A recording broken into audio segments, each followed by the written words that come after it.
George Gascon's own employees are being terrorized, and even bleeding heart liberals have had enough. Um, like I said yesterday in the video that I did about 50 Cent uh, talking about what's going on in LA, it is a hellhole.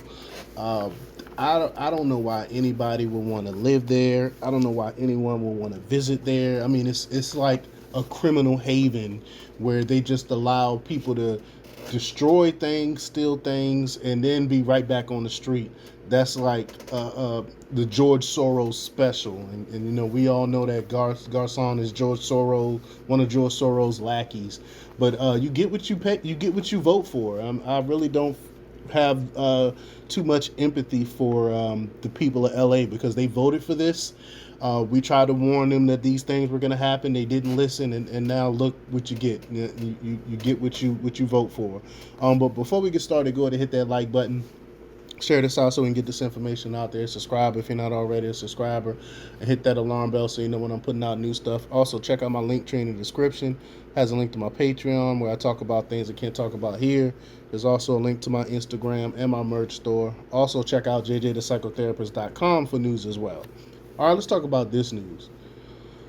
Woke District Attorney George Gascon is losing support in Los Angeles as crime spirals out of control, and even his own staff members are experiencing the fear. Based on a recent report, individuals who used to back Garcon are now turning against the strongly left leaning prosecutor.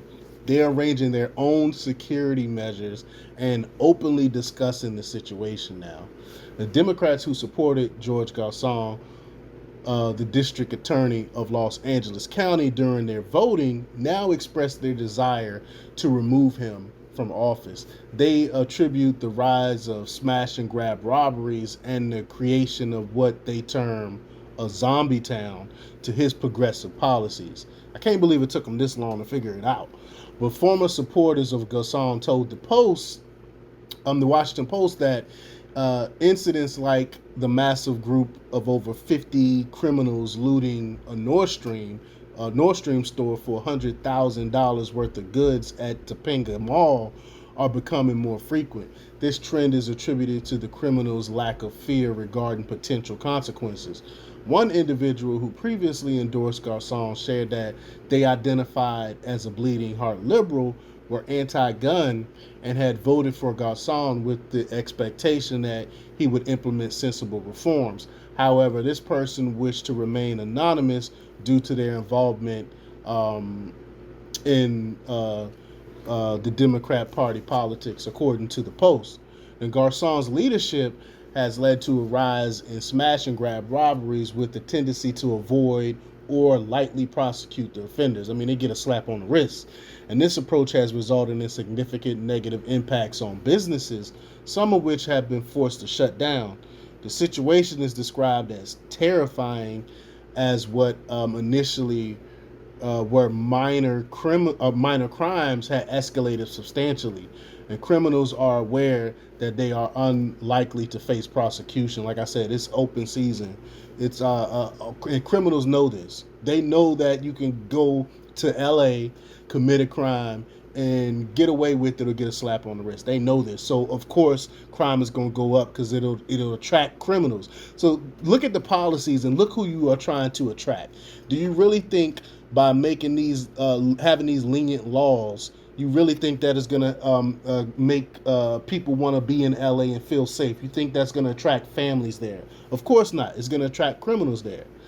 And beyond theft, violent crime is also plaguing Los Angeles. An incident involving a homeless individual assaulting one of Garcon's employees prompted his office to establish a transportation program that strained available resources. So if you work for Garcon to bypass his policies and the terrible crime that's going on, you can get a lift to work.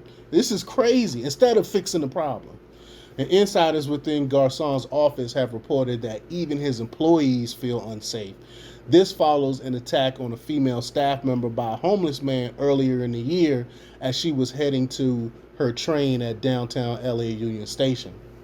And Garcon's decision not to pursue misdemeanor charges and not to address the issue of homeless drug addicts have worsened the situation. And additionally, the effect of Prop 47, which effectively decriminalized shoplifting, has exacerbated the problem. Again, what do you think was going to happen when you decriminalize shoplifting? I mean, these people don't. I mean, they have to know this is going to happen. You can't be that dumb and be in government, I would hope. But thieves who stay below a certain threshold are essentially given minor penalties, which encourage ongoing criminal behavior, of course. And Garcon's avoidance of seeking harsher sentences for gun related charges and the state's cash bail system have also contributed to the releasing of violent criminals back onto the streets. And despite the evident challenges under Garcon's leadership, there is no automatic assumption of accountability. He has already survived one attempt to recall him from office, and unless Californians align their voting behavior with their complaints, the situation is unlikely to change. And again, I have no empathy for them. They voted for this, so they get what they vote for. But let me know what you think. Leave your comments down below.